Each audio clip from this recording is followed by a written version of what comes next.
움직이란 말이다.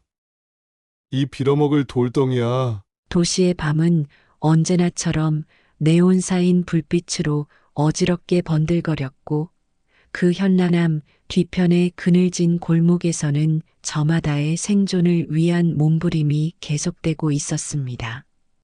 그 중에는 박철웅이라는 사내도 있었죠. 그의 이름 앞에는 건달이라는 때려야 뗄 수 없는 꼬리표가 붙어 다녔습니다. 20살 무렵 가진 것이라곤 젊은 혈기와 주먹뿐이었던 그는 막막한 현실을 벗어나려 뒷골목에 발을 들였고 그 후 그의 삶은 돌아갈 길 없는 잿빛으로 물들고 말았어요. 그 세계는 힘이 곧 법이고 양육강식이 당연한 논리였습니다. 살아남기 위해 박철웅은 스스로를 단단한 강철처럼 만들어야만 했지요. 여린 속정이나 눈물 따위는 생존에 방해만 될 뿐이라고 여겼습니다. 긁히고 터지는 것이 일상이었고 때로는 피를 보며 싸워야 하는 날들도 부지기수였죠. 그런 시간 속에서 그는 자신의 감정을 지우고 위장하는 법을 터득했습니다. 진심 어린 웃음 대신 냉소적인 비웃음을, 슬픔의 눈물 대신 분노의 표정을 얼굴에 새겼습니다. 그의 눈빛은 늘 상대방을 꿰뚫어 볼 듯 날카롭게 날이 서 있었고 다문 입술은 세상에 대한 불신과 경계심을 드러냈죠. 사람들은 그를 두려워하며 피하거나 혹은 경멸의 시선을 보냈습니다. 하지만 누구도 그의 단단한 껍질 속 여린 속내를 들여다보려 하지 않았고 어쩌면 철웅 자신조차도 자신의 진짜 마음과 마주할 용기가 없었는지도 모릅니다. 하지만 그런 그에게도 따스했던 기억이 아주 없는 것은 아니었어요. 까마득히 오래전 기억의 저편 희미한 풍경 속에는 그의 유일한 안식처였던 어머니가 계셨습니다. 동네 어귀에서 작은 구멍가게를 하며 홀로 그를 키우셨던 어머니. 비록 살림은 늘 팍팍했지만 저녁 무렵 어머니가 끓여주시던 구수한 된장찌개 냄새는 세상 그 무엇과도 바꿀 수 없는 행복의 향기였죠. 고된 하루 일과에 지쳐 파리한 얼굴이었지만 어린 아들 철웅을 보며 엷게 짓던 어머니의 미소는 그의 어두웠던 유년 시절을 비추던 유일한 빛이었습니다. 그러나 가난과 무력이 그림자처럼 드리운 동네 환경 속에서 철웅은 남들보다 조금 일찍 세상의 거친 면과 마주해야 했어요. 왜소한 체격 탓에 괴롭힘을 당하기 일쑤였고 약해 보이지 않기 위해 먼저 주먹을 휘두르는 법을 배웠습니다. 작은 거짓말은 꼬리를 물고 더 큰 거짓말로 이어졌고 그의 발걸음은 점점 더 엇나가기 시작했죠. 어머니의 눈물 어린 호소도 아픈 회초리도 그의 비뚤어진 마음을 온전히 돌려 세우지는 못했습니다. 결정적인 균열은 그가 고등학교를 자퇴하고 소위 노는 형들과 어울려 다니던 19살 때 찾아왔습니다. 사소한 말다툼이 걷잡을 수 없는 패싸움으로 번졌고 그 와중에 상대방 한 명이 크게 다치는 사고가 발생하고 만 것입니다. 당장 큰 돈이 필요했지만 홀어머니께 차마 손을 벌릴 수는 없었습니다. 결국 그는 넘어서는 안 될 선을 넘고 말았죠. 어머니가 가게를 좀 더 넓은 곳으로 옮기겠다며 어렵게 모아 장판 밑에 숨겨두었던 돈뭉치. 그는 죄책감에 떨면서도 그 돈을 훔쳐 달아났습니다. 간신히 합의를 보고 집으로 돌아왔을 때 어머니는 아무 말 없이 그저 그를 물끄러미 바라보고 계셨습니다.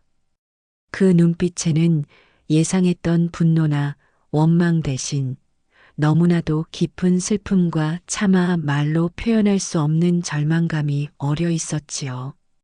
철웅은 차마 그 눈빛을 감당할 수 없어 그대로 집을 뛰쳐나오고 말았습니다. 그것이 그와 어머니의 마지막 만남이 될 줄은 그때는 미처 알지 못했습니다. 그날 이후 철웅은 완전히 어둠의 세계로 몸을 던졌습니다. 다시는 어머니 앞에 떳떳하게 설 수 없을 것이라는 깊은 자괴감, 그리고 자신을 이렇게 만든 세상에 대한 막연한 분노가 그를 더욱 깊은 수렁으로 이끌었지요. 그는 어머니의 소식을 애써 외면했습니다. 어쩌다 고향 친구를 통해 어머니가 몸져 누우셨다는 이야기를 전해 들었을 때도 차마 찾아뵐 엄두를 내지 못했습니다. 남루하고 더러워진 자신의 모습을 보여드리고 싶지 않았고, 무엇보다 그 슬픔 가득한 눈을 다시 마주할 자신이 없었기 때문입니다. 그렇게 외면과 도피의 시간이 속절없이 흘러갔습니다. 그리고 몇 년 뒤 그는 차갑고 짧은 전화 한 통을 받았습니다. 어머니가 결국 세상을 떠나셨다는 부고였죠. 그는 망연자실한 상태로 장례식장 앞까지 갔지만 끝내 조문조차 하지 못하고 발길을 돌리고 말았습니다. 뼛속 깊이 새겨진 죄책감과 염치 없음이 그의 발목을 붙잡았습니다. 어머니의 임종조차 지키지 못한 불효자. 그것이 세상에 홀로 남겨진 박철웅에게 남은 유일한 이름표였습니다. 어머니의 부재는 그의 삶을 더욱 황폐하게 만들었어요. 그는 마치 스스로를 벌죽이라도 하듯 더욱 거칠게 살았습니다. 밤이면 독한 술에 취해 몸을 가누지 못할 때까지 마셨고, 사소한 시비에도 이성을 잃고 주먹을 휘둘렀습니다. 그의 눈빛은 한기를 품었고 주변 사람들은 하나둘씩 그의 곁을 떠나갔죠. 그의 마음 가장 깊은 곳에는 어머니에 대한 사무치는 그리움과 후회가 용암처럼 들끓고 있었지만 그는 결코 그 감정들을 정면으로 마주하려 하지 않았습니다. 그 슬픔과 죄책감의 무게를 감당하는 순간 단단하게 쌓아 올린 자신의 모든 것이 무너져 내릴 것만 같았기 때문입니다. 그러던 어느 날이었습니다. 여느 때처럼 무의미한 시간을 보내던 그의 가슴에 참을 수 없는 답답함과 염증이 치밀어 올랐습니다. 끝없이 반복되는 싸움과 배신, 술로 지새우는 공허한 밤들. 이 지긋지긋한 밑바닥 인생의 끝은 과연 어디일까요? 문득 숨막히는 이 도시를, 이 삶을 벗어나고 싶다는 강렬한 충동이 그를 사로잡았습니다. 딱히 정해둔 목적지는 없었죠. 그저 사람이 없는 곳, 아주 조용한 곳으로 가고 싶다는 생각뿐이었습니다. 그는 낡은 승용차에 시동을 걸고 무작정 도시를 빠져나왔습니다. 그리고 얼마나 달렸을까? 그의 차는 어느 이름 모를 한적한 산 입구에 멈춰 섰습니다. 등산객들의 말끔한 차림과는 동떨어진 구겨진 티셔츠와 낡은 청바지. 박철웅의 모습은 푸르른 산의 정취와는 너무나도 이질적이었습니다. 맑은 공기를 깊게 들이마시고 지저귀는 새소리를 들어보아도 그의 마음속 짙은 먹구름은 쉬이 거치지 않았죠. 내가 지금 여기서 뭘 하고 있는 건가? 뒤늦은 후회가 밀려왔지만 그렇다고 딱히 돌아갈 곳이 있는 것도 아니었습니다. 그는 그저 아무런 생각 없이 중력에 이끌리듯 터벅터벅 산길을 오르기 시작했습니다. 울창하게 우거진 나무들이 한낮의 햇살을 가려 산길은 다소 어둑했고 간간히 불어오는 서늘한 바람만이 땀에 젖은 그의 머리카락을 흐트러뜨릴 뿐이었죠. 얼마나 올랐을까요? 등산객들의 발길이 뜸해지고 점점 더 깊은 산속으로 접어들었을 때였습니다. 그의 귓가에 무언가 이상한 소리가 희미하게 들려왔습니다. 마치 고통을 참는 듯한 짐승의 소리 같기도 했고, 무언가 버둥거리며 몸부림치는 소리 같기도 했죠. 호기심보다는 귀찮음과 짜증이 먼저 치밀었습니다. 아, 씨 또 뭐야. 귀찮게 그는 인상을 찌푸리며 마지못해 소리가 나는 방향으로 발걸음을 옮겼습니다. 그리고 다음 순간 철웅은 저도 모르게 숨을 멈추고 말았습니다. 그의 눈앞에는 평생 한 번도 본 적 없는 실로 믿기 어려운 광경이 펼쳐져 있었던 것입니다. 직채만한 거대한 바위 아래 시커멓고 거대한 무언가가 깔려 꿈틀거리고 있었습니다. 자세히 보니 그것은 상상을 초월하는 크기의 구렁이였습니다. 어른 허벅지보다 굵어 보이는 몸통은 어림잡아 10m는 좋게 넘어 보였고, 오랜 세월의 흔적을 말해주듯 검은 비늘은 윤기를 잃고 군데군데 벗겨져 있었지요. 그 압도적인 크기와 기묘하고 영험하기까지 한 분이기에 철웅은 순간 온몸의 피가 차갑게 식는 듯한 원초적인 공포를 느꼈습니다. 구렁이는 몸통 중간 부분이 거대한 바위에 짓눌려 옴짝달싹 못하는 상태였어요.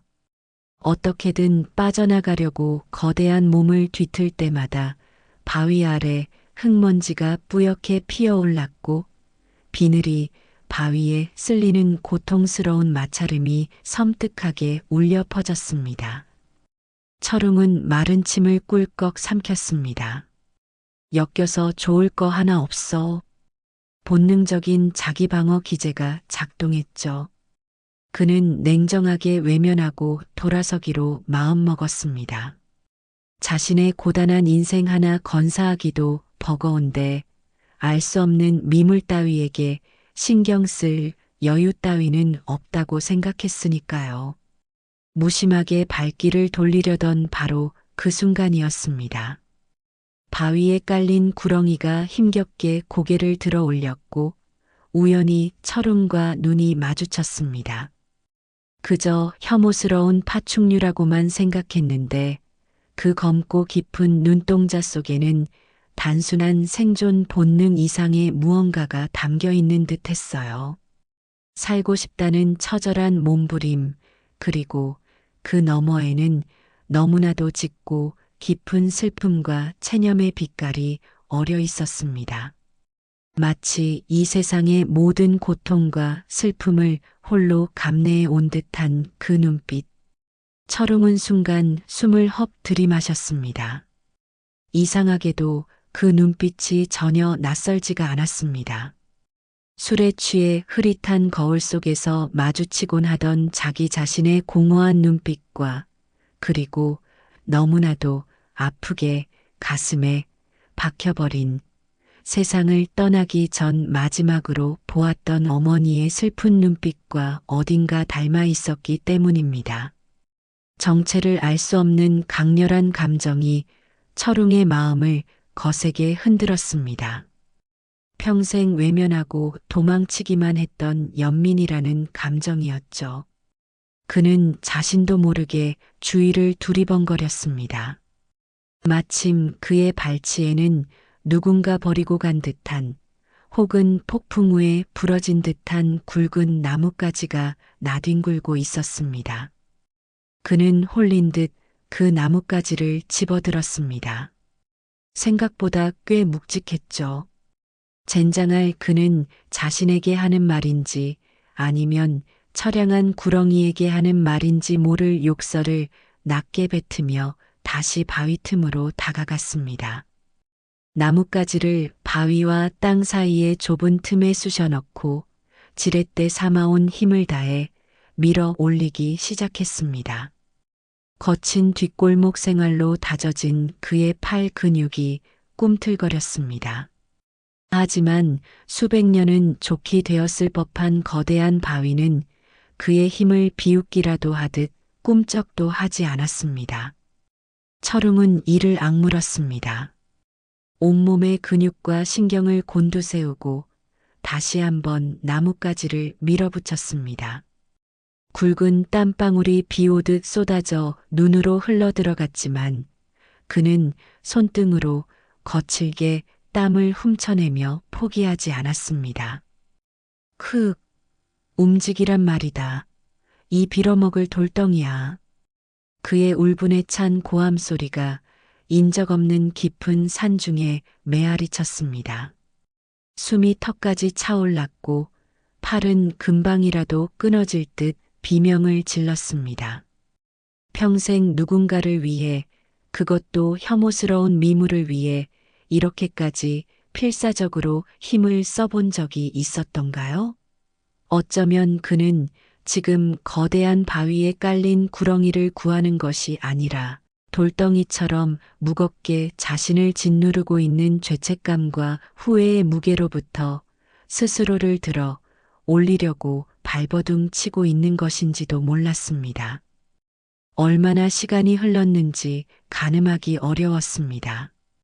마침내 그의 온 힘이 실린 나뭇가지 끝에서 우지끈 하는 소리와 함께 바위가 미세하게 들썩이는 것이 느껴졌습니다. 아주 작은 틈이었지만 거대한 구렁이가 몸을 빼내기에는 충분한 공간이었죠. 구렁이는 마지막 남은 기력을 다해 꿈틀거렸고 마침내 지긋지긋한 바위 밑에서 상처투성이의 몸을 완전히 빼낼 수 있었습니다. 몸통 곳곳에는 바위에 짓눌려 벗겨진 비늘과 핏자국이 선명했지만 구렁이는 이상하리만치 조용했습니다. 자유를 얻은 구렁이는 그러나 곧바로 달아나지 않았습니다. 상처 입은 몸을 천천히 이끌고 오히려 철웅에게 다가왔습니다. 철웅은 반사적으로 몸을 움츠리며 경계했지만 구렁이에게서는 어떤 적이도 느껴지지 않았죠. 구렁이는 그의 발치에 잠시 커다란 머리를 조아리는 듯한 기묘한 자세를 취했습니다. 그리고 다시 고개를 들어 아주 깊고 고요한 눈으로 철웅의 눈을 똑바로 응시했습니다. 이번에는 슬픔이나 고통 대신 마치 인간의 것처럼 느껴지는 고마움과 어떤 신비로운 기운이 그 눈동자 안에 담겨 있는 듯 했어요. 아주 잠시 동안의 깊은 정적. 구렁이는 이내 스르르 소리 없이 몸을 돌려 마치 물이 스며들듯이 숲속 깊은 어둠 속으로 흔적도 없이 사라졌습니다. 처음부터 그곳에는 아무것도 없었던 것처럼 말입니다. 철웅은 그 자리에 털썩 주저앉았습니다. 온몸의 기운이 순식간에 빠져나가는 듯한 극심한 탄력감이 몰려왔습니다. 거친 숨을 몰아쉬며 그는 방금 전에 일어난 비현실적인 사건을 되짚어 보았습니다. 내가 지금 도대체 뭘 한 거지? 왜 그랬을까? 평소에 자신이라면 절대 하지 않았을 행동이었죠. 스스로도 자신의 행동을 이해할 수 없었습니다. 하지만 이상하게도 평생 느껴보지 못한 어떤 감정이 가슴 한구석에서 천천히 피어오르는 것을 느꼈습니다. 그것은 아마도 아주 오랜만에 느껴보는 종류의 뿌듯함 혹은 기묘한 해방감 같은 것이었을까요? 그는 땀에 젖은 얼굴을 거친 손등으로 훔쳐내며 구렁이가 사라진 텅 빈 숲속을 멍하니 바라보고 있었습니다. 그 기묘한 경험 이후 산에서 내려온 철웅의 삶에 당장 눈에 띄는 변화가 찾아온 것은 아니었습니다. 그는 여전히 어둡고 축축한 뒷골목을 배회했고 쓰디쓴 소주의 의지에 잠 못 드는 밤을 견뎌내곤 했죠. 하지만 그의 내면에서는 아주 미세하지만 분명한 변화가 일어나고 있었습니다. 마치 단단하게 얼어붙었던 강 표면에 작은 균열이 생기듯 그의 마음을 무겁게 짓누르던 돌덩이 하나가 조금은 가벼워진 듯한 느낌이 들었거든요. 그리고 며칠 뒤부터 그는 이상한 꿈을 꾸기 시작했습니다. 처음에는 아주 짧고 희미한 영상들의 파편이었어요. 어디선가 바람을 타고 실려오는 듯한 구수한 된장찌개 냄새, 따스한 햇살이 기분 좋게 내리쬐는 낡은 마루의 감촉, 귓가에 나지막이 맴도는 다정하고 그리운 목소리 꿈에서 깨어나면 늘 설명할 수 없는 깊은 아쉬움과 함께 정체를 알 수 없는 그리움이 파도처럼 밀려오곤 했습니다. 그러던 어느 날 밤 그 파편 같던 꿈들은 마침내 하나의 완전한 풍경으로 이어졌습니다. 꿈속에서 그는 놀랍게도 자신이 아주 어릴 적 살았던 이제는 기억 속에서조차 희미해진 낡은 시골집 마당에 서 있었습니다. 눈부신 햇살이 마당 가득 쏟아져 내렸고 한쪽 담장에는 노랗고 탐스러운 호박 넝쿨이 주렁주렁 매달려 있었죠. 모든 것이 너무나도 생생하고 현실적이어서 이게 정말 꿈인지 현실인지 분간하기 어려울 정도였습니다. 그리고 부엌 아궁이 앞에 쪼그려 앉아 불을 지피고 있는 작고 아담한 뒷모습. 그가 세상에서 가장 그리워하면서도 동시에 가장 두려워했던 단 한 사람, 바로 그의 어머니였습니다. 꿈속의 어머니는 철웅의 기억 속에 마지막으로 남아있던 병색 완연하고 슬픔에 잠긴 모습이 아니었습니다. 훨씬 더 이전 그가 아직 세상의 때 묻지 않은 어린아이였을 때의 모습처럼 젊고 건강하며 따뜻한 미소를 머금고 계셨습니다. 어머니는 아궁이에 장작을 밀어 넣으며 무언가를 정성껏 끓이고 계셨어요. 콧가를 간지럽히는 구수하고 칼칼한 냄새. 아, 그것은 철웅이 세상에서 가장 좋아했던 세상 어떤 진수성찬과도 바꿀 수 없었던 바로 그 맛, 어머니표 김치찌개였습니다. 철웅은 차마 마당 안으로 들어서지 못하고 낡은 대문 기둥 뒤에 몸을 숨긴 채 어머니의 뒷모습을 하염없이 바라보았습니다. 심장이 금방이라도 터져버릴 것처럼 미친 듯이 뛰었죠. 수십 년 동안 굳게 닫아두었던 감정의 수문이 한꺼번에 열리며 격렬하게 요동치는 것 같았습니다. 어머니하고 애타게 부르고 싶었지만 목구멍에 무언가 뜨거운 것이 걸린 듯 차마 소리가 나오지 않았습니다. 자신 같은 불효자식이 어찌 감히 어머니 앞에 나설 수 있단 말인가. 깊은 죄책감이 그의 발목을 붙잡고 놓아주지 않았습니다. 바로 그때 어머니께서 인기척을 느끼셨는지 천천히 고개를 돌리셨습니다. 그리고 대문 기둥 뒤에 숨어 불안하게 떨고 있는 아들, 철웅을 발견하셨죠. 철웅은 반사적으로 숨을 멈췄습니다. 어머니는 과연 어떤 표정을 지으실까? 모진 아들을 향해 원망을 쏟아내실까? 아니면 차갑게 외면하실까? 두려움에 질끈 감았던 눈을 힘겹게 뜨는 순간 그는 자신의 눈을 의심했습니다. 어머니의 얼굴에는 그가 두려워했던 원망이나 미움 혹은 슬픔의 그림자조차 찾아볼 수 없었습니다. 그 대신 너무나도 따뜻하고 자애로운 미소, 그가 아주 어릴 적 어머니의 품에 안겨보았던 바로 그 온화한 미소만이 가득했습니다. 어머니는 마치 어제 만났던 것처럼 아무렇지도 않게 부드러운 목소리로 말씀하셨습니다. 철웅아, 거기서 뭘 하고 있니? 어서 이리 들어오너라. 밥 다 되어 간다. 어서 와서 밥 먹고 가야지. 그 평범하고 따뜻한 한마디.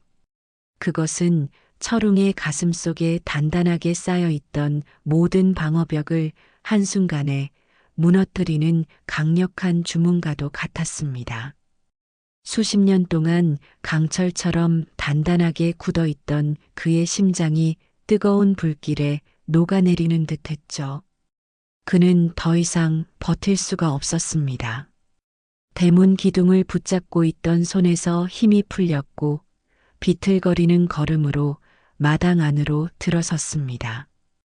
그리고 어머니 앞에 다가가 그대로 힘없이 무릎을 꿇고 말았습니다.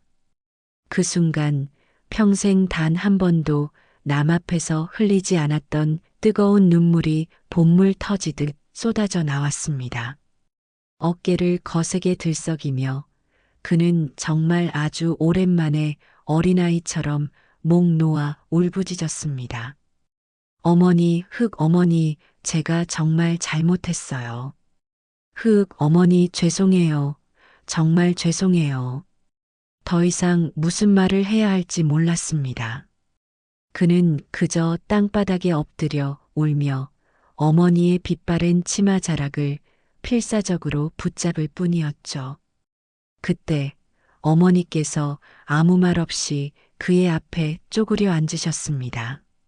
그리고 세월의 흔적이 묻어나는 거칠지만 따뜻한 손으로 그의 등을 아주 천천히 그리고 가만히 토닥여 주셨습니다. 마치 괜찮다, 다 괜찮다 하고 속삭이시는 것처럼요. 철웅은 어머니의 따스한 품에 얼굴을 묻고 하염없이 눈물을 쏟아냈습니다.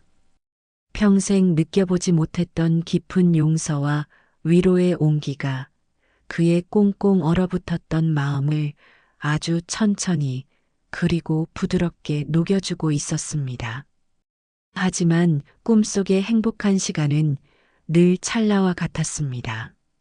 언제나 가장 가슴 벅차고 행복한 순간의 꿈은 아침 안개처럼 희미해졌고 그는 어김없이 자신의 뜨거운 눈물로 축축하게 젖은 베개 위에서 현실로 돌아오곤 했죠. 꿈에서 깨어난 현실은 여전히 차갑고 고독했지만 그의 마음 속에는 꿈속에서 받은 작은 온기가 남아 있었습니다.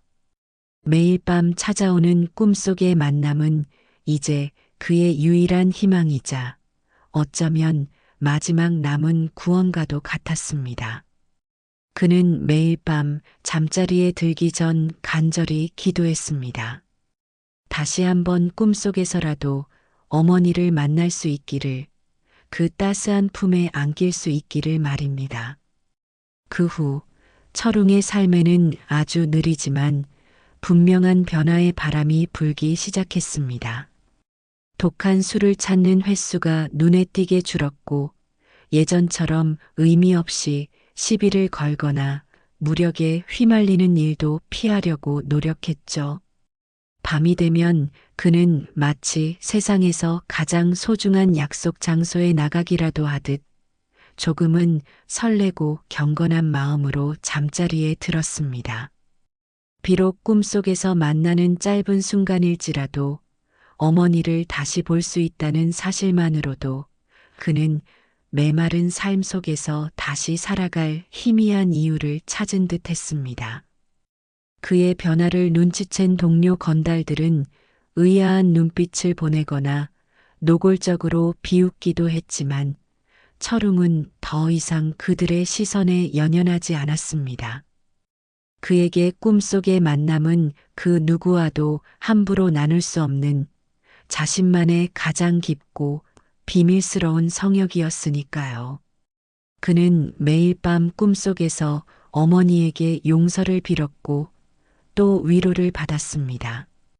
그리고 아주 조금씩, 아주 천천히 그동안 멈춰있던 것만 같았던 그의 심장이 다시금 온기를 되찾으며 뛰기 시작하는 것을 느끼고 있었습니다.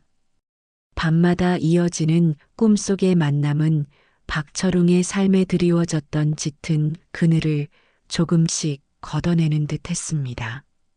그는 더 이상 세상을 향해 나를 세우지 않았고 공허함을 달래기 위해 마시던 독한 술의 양도 현저히 줄었지요. 잠 못 이루던 밤은 이제 어머니를 만날 수 있다는 설렘과 기대로 채워졌습니다. 그의 표정에서 도끼가 빠진 자리를 희미하지만 분명한 온기가 메우기 시작했죠. 오랫동안 잊고 살았던 희망이라는 감정을 아주 조심스럽게 다시 떠올리게 된 것입니다. 그는 낮 동안에도 종종 꿈속의 어머니를 떠올렸습니다. 따스했던 미소, 다정했던 목소리, 그리고 그의 등을 토닥여주던 손길까지. 그 기억들은 메마른 그의 가슴을 촉촉하게 적셔주는 담비와도 같았죠.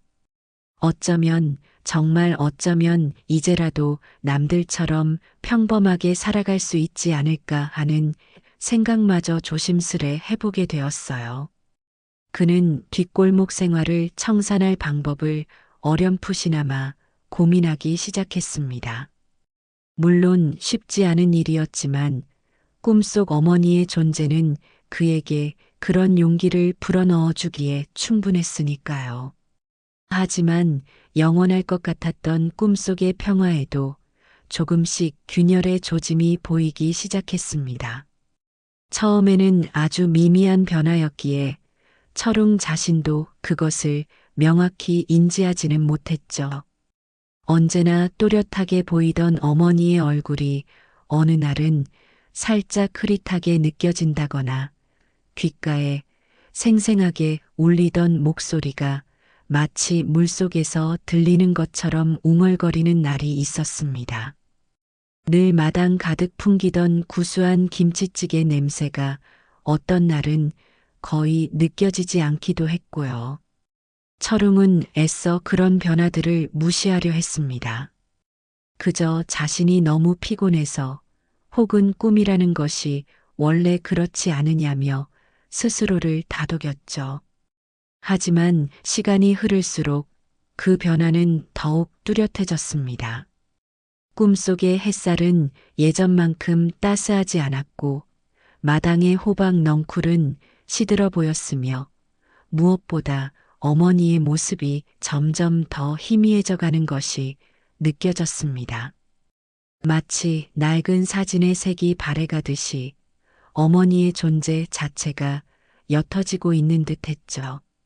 불안감이 엄습하기 시작했습니다. 철웅은 필사적으로 꿈에 매달렸어요. 잠들기 전 그는 더욱 간절하게 기도했습니다. 제발, 제발 예전처럼 선명한 어머니를 만나게 해달라고.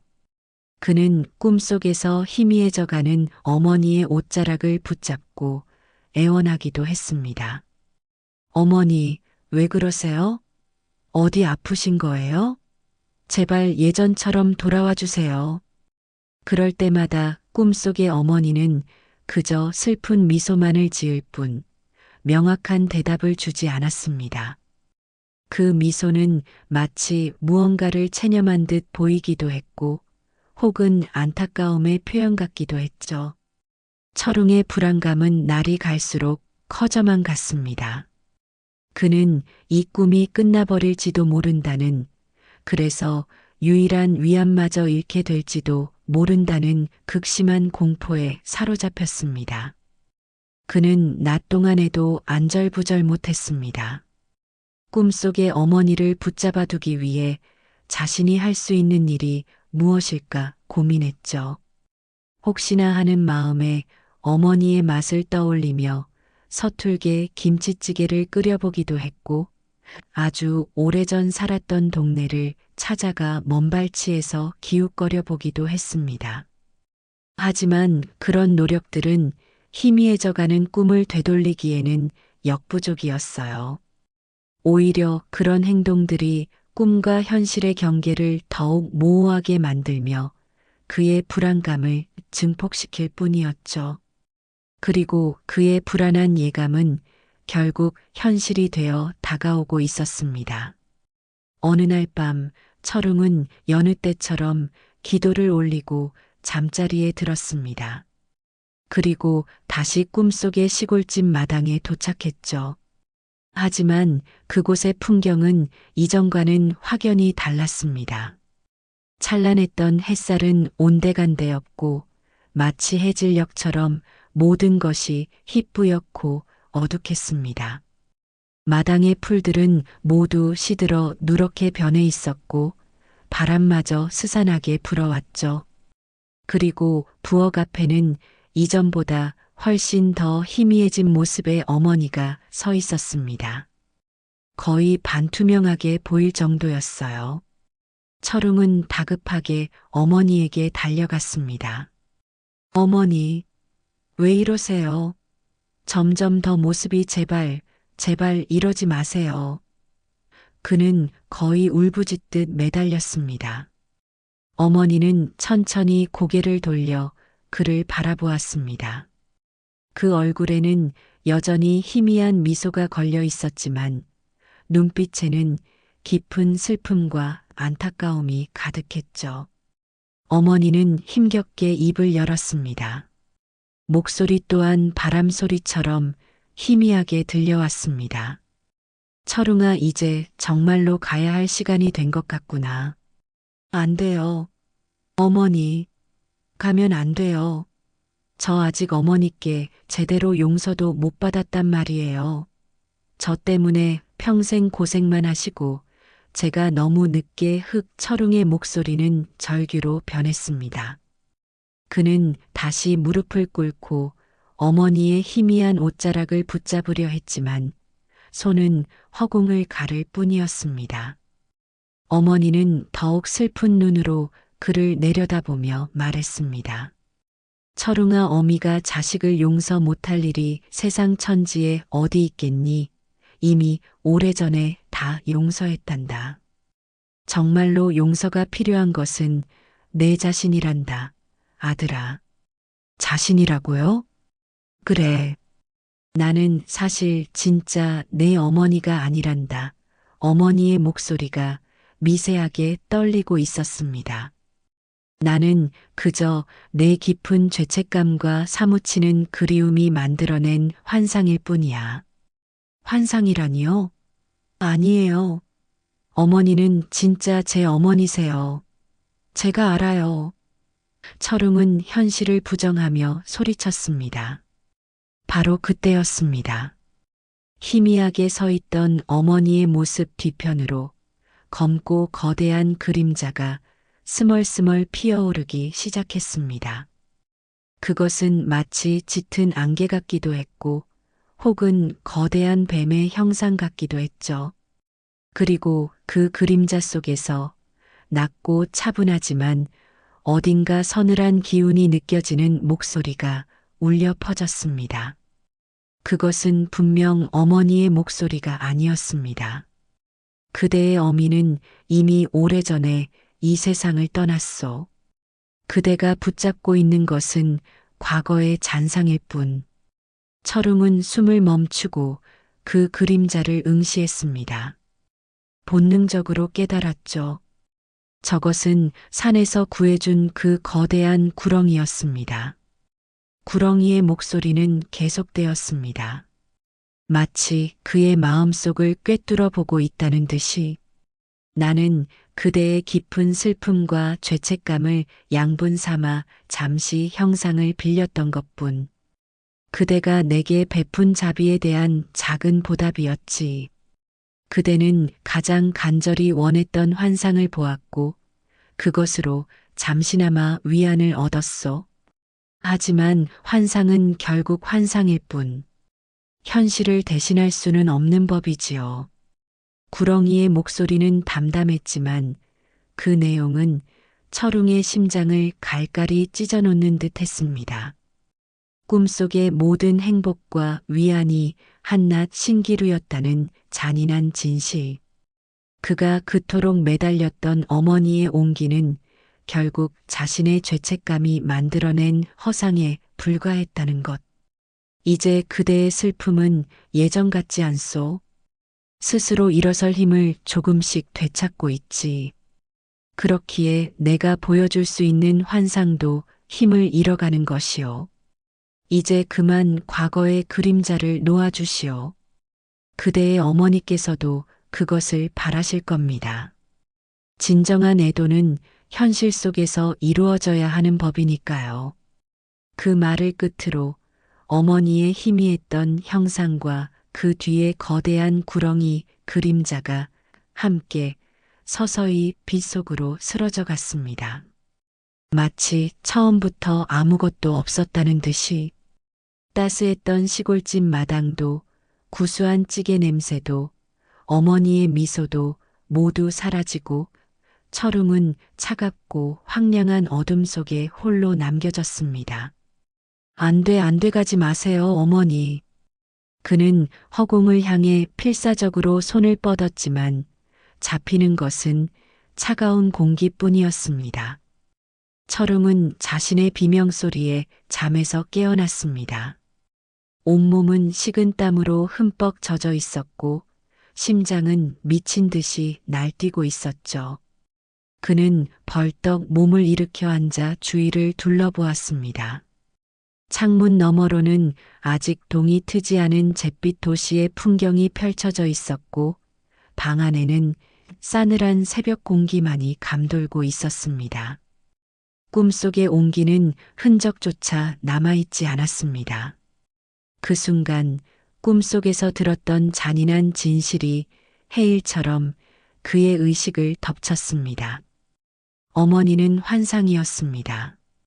자신이 만들어낸 혹은 구렁이가 보여준 신기루였던 거죠. 그동안 자신이 느꼈던 위안과 행복은 모두 거짓이었다는 냉혹한 현실. 으흐흑. 그의 입에서 처음에는 낮은 소리가 새어나왔습니다. 그것은 이내 참을 수 없는 울음으로 변했고 마침내 처절한 통곡으로 터져나왔습니다. 그는 두 손으로 얼굴을 감싸 쥐고 어린아이처럼 목 놓아 울었습니다. 수십 년 동안 단단한 강철 갑옷 속에 겹겹이 숨겨두었던 슬픔과 후회, 죄책감이 한꺼번에 터져나와 그의 온몸을 뒤흔들었죠. 어머니에 대한 그리움 때문만은 아니었어요. 그는 잃어버린 어머니를 다시 한번 잃어버린 슬픔에 울었고 덧없는 환상에 매달려 스스로를 기만했던 어리석음에 울었습니다.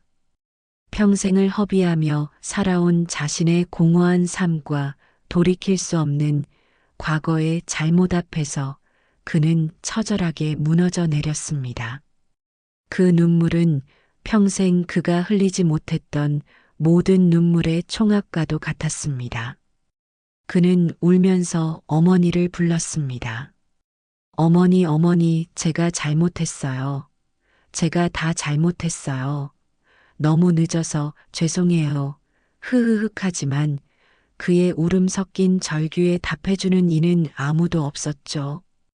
텅 빈 방 안에는 그의 서러운 울음소리만이 공허하게 메아리칠 뿐이었습니다.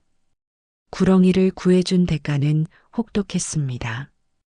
그는 잠시나마 꿈결 같은 위안을 얻었지만 결국 마주하게 된 것은 더욱 깊고 선명해진 상실감과 잔인한 현실이었습니다.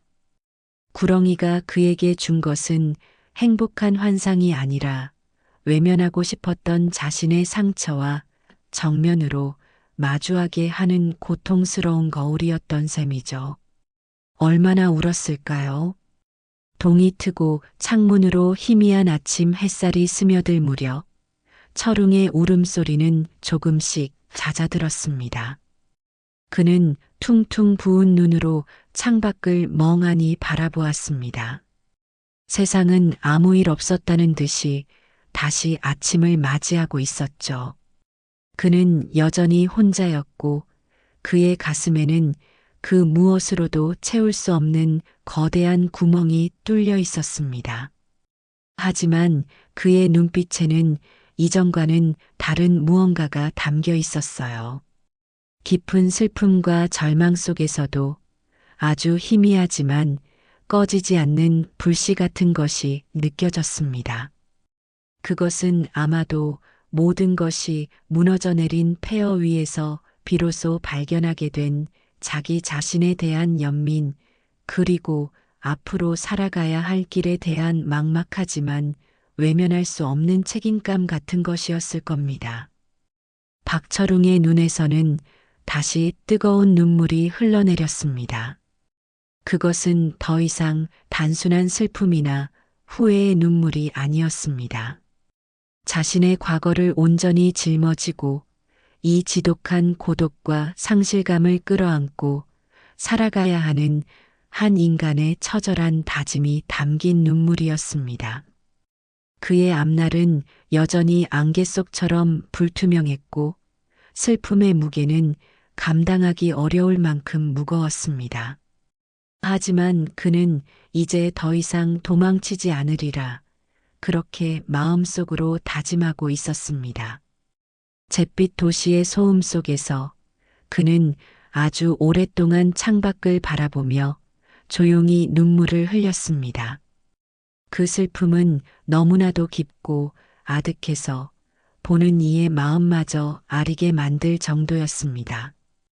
밤새도록 이어진 통곡의 시간이 지나고 텅 빈 방 안에 낯선 아침 햇살이 스며들었을 때 박철웅은 마치 허물처럼 벗어놓은 과거의 자신을 마주하는 듯 했습니다.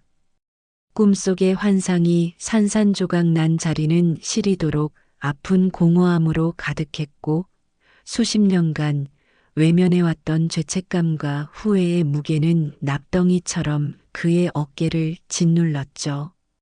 눈물은 더 이상 나오지 않았지만 가슴 속에서는 여전히 보이지 않는 피가 흐르는 듯한 통증이 느껴졌습니다. 하지만 그 깊은 절망의 밑바닥에서 아주 희미하지만 이전과는 다른 종류의 감정이 고개를 들고 있었어요.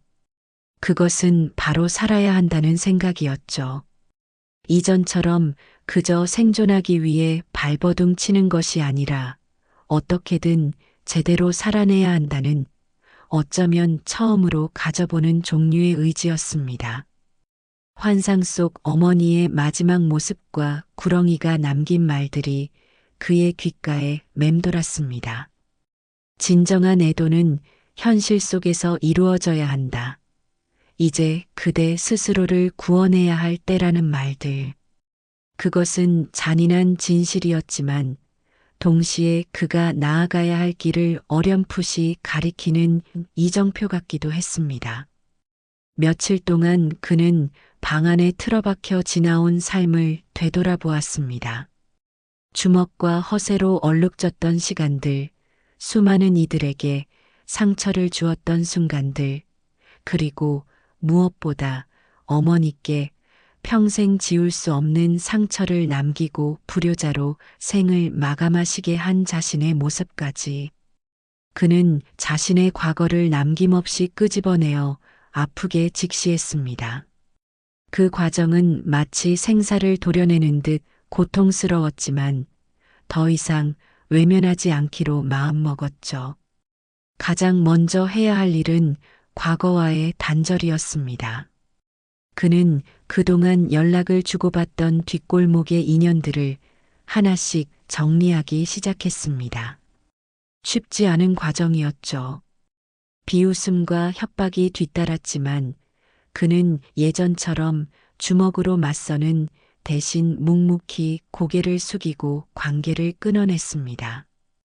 그의 허름한 자취방에는 건달 시절의 흔적들이 여전히 남아 있었습니다. 그는 그것들을 하나씩 내다버렸습니다. 번쩍이는 장신구, 날카로운 칼, 그리고 사람들을 위협하기 위해 걸쳤던 옷가지들까지. 방 안이 텅 비어 갈수록 이상하게도 그의 마음은 조금씩 가벼워지는 듯 했습니다. 다음은 일자리를 구하는 것이었죠. 배운 기술도 내세울 경력도 없는 그에게 세상은 냉정했습니다. 건달이었다는 과거는 숨길 수 없는 낙인과도 같았죠. 여러 곳에 문을 두드렸지만 번번이 거절당하기 일쑤였습니다. 하지만 그는 포기하지 않았습니다. 마침내 그는 새벽 인력 시장에서 건설 현장의 자벽부 자리를 구할 수 있었습니다. 험하고 고된 일이었지만 그는 묵묵히 땀을 흘렸습니다. 벽돌을 나르고 시멘트를 개고 현장을 정리하는 단순한 노동 속에서 그는 복잡한 생각을 잠시 잊을 수 있었죠. 거친 노동으로 몸은 고단했지만 정당하게 흘린 땀의 대가로 받는 일당은 그에게 이전에 느껴보지 못했던 종류의 뿌듯함을 안겨주었습니다. 새로운 삶은 결코 순탄하지 않았습니다. 여전히 사람들의 곱지 않은 시선과 수군거림을 견뎌야 했고 문득문득 치밀어 오르는 과거의 습관이나 분노와 싸워야 했죠. 밤이면 어머니에 대한 그리움과 죄책감으로 잠 못 이루는 날도 많았습니다. 하지만 그는 더 이상 술이나 무력으로 현실을 도피하려 하지 않았습니다. 대신 그는 서툴지만 꾸준히 다른 방식으로 세상과 관계 맺기를 시도했습니다. 처음에는 아주 작은 변화였어요. 퇴근길 무거운 짐을 들고 힘겹게 계단을 오르는 할머니를 보고 잠시 망설이다가 말없이 다가가 짐을 들어다 드린다거나 골목길에서 약한 친구를 괴롭히는 학생들을 보고 자신도 모르게 그만해라 하고 낮은 목소리로 으름장을 놓는다거나 하는 시기였습니다. 그의 무뚝뚝하고 험악해 보이는 인상 때문에 오해를 사기도 하고 상대방이 오히려 경계하며 피하는 경우도 있었죠. 하지만 철웅은 묵묵히 자신이 할 수 있는 작은 선행들을 이어갔습니다. 그러던 어느 날 그는 공사 현장 근처의 작은 식당에서 혼자 힘겹게 식당을 운영하는 할머니를 알게 되었습니다. 할머니는 젊은 시절 사고로 아들을 잃고 홀로 손녀를 키우며 살아가고 계셨죠.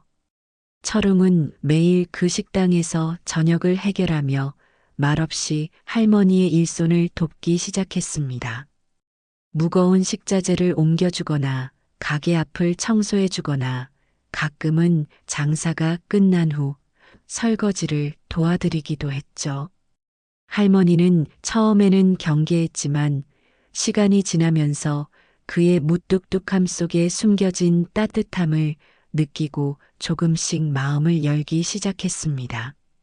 총각, 힘들 텐데 매번 이렇게 도와줘서 어쩌나 고마워. 할머니의 진심 어린 감사 인사를 들었을 때 철웅은 가슴 한쪽이 뻐근해지는 것을 느꼈습니다. 그것은 꿈속에서 어머니에게 느꼈던 위안과는 다른 현실 속에서 타인과의 관계를 통해 얻는 작지만 분명한 온기였죠. 그는 여전히 말이 없고 표정도 딱딱했지만 할머니와 어린 손녀를 대할 때 그의 눈빛에는 이전에는 찾아볼 수 없었던 부드러움이 조금씩 스며들기 시작했습니다. 물론 박철웅의 삶이 갑자기 행복으로 가득 찬 것은 아니었습니다. 그의 마음속 깊은 슬픔과 후회는 여전히 현재 진행형이었죠. 밤이면 그는 여전히 어머니를 그리워하며 눈시울을 붉혔고 과거의 잘못들은 때때로 악몽처럼 그를 찾아왔습니다. 하지만 이제 그는 그 슬픔과 죄책감에 함몰되지 않았습니다. 오히려 그것을 자신이 앞으로 어떻게 살아가야 하는지를 알려주는 지표로 삼았죠. 그는 더 이상 과거를 지우려 애쓰지 않았습니다. 대신 그 과거를 겸허히 인정하고 남은 삶 동안 아주 조금씩이라도 속죄하며 살아가기로 다짐했습니다. 거창한 목표나 보상을 바란 것도 아니었죠. 그저 하루하루 성실하게 땀 흘리고 도움이 필요한 이에게 아주 작은 손길이라도 내밀며 그렇게 살아가는 것. 그것이 그가 어머니께 그리고 스스로에게 할 수 있는 최소한의 도리라고 생각했습니다. 그렇게 오늘도 박철웅은 열심히 살아갑니다.